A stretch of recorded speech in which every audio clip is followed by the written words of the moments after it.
સનસની crime ન્યૂઝમાં આપનું સ્વાગત છે। તાંદલજા વિસ્તારમાં આવેલ મદની મોબાઈલ કેર નામની દુકાનમાં જૂના મોબાઈલ ખરીદ વેચાણ કરી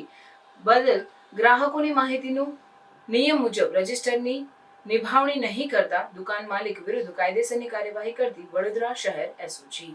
પોલીસ કમિશનર નરસિંહ કુમાર સાહેબ દ્વારા જાહેરનામું બહાર પાડવામાં આવેલ, જેથી હાલમાં પ્રવર્તમાન પરિસ્થિતિને ધ્યાને લઈ એસઓજી પોલીસ ઇન્સ્પેક્ટર એમડી રાઠડા નાઓએ એસઓજીની જુદી જુદી ટીમો બનાવી વડોદરા શહેરમાં જૂના મોબાઈલ ફોન ખરીદ વેચાણ કરતા દુકાનોમાં અસરકારક ચેકિંગ કરવાની આપેલ સૂચના આધારે ચેકિંગ કામગીરીમાં હતા। તે દરમિયાન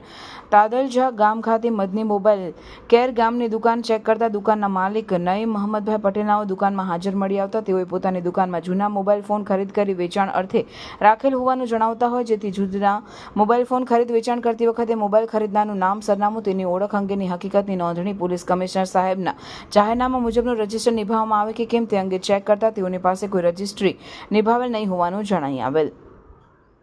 પકડાયેલ આરોપીમાં મદની મોબાઈલ કેર દુકાનના માલિક નઈમ મોહમ્મદભાઈ પટેલ, ઉધંધો વેપાર, રહેવાસી 34 વર્ષ, લીમડી ફળિયું, મદીના મસ્જિદની બાજુમાં, તાંદલજા ગામ, વડોદરા। કામગીરી કરનાર એસઓજીના અધિકારી પોલીસ ઇન્સ્પેક્ટર એસડી રાથડા, 2 જા ASI Jayendrasinh Bhimasi, 3 ASI Asif Iqbal Mohammad Ali, 4 head constable Narendrasinh Ganpatsinh.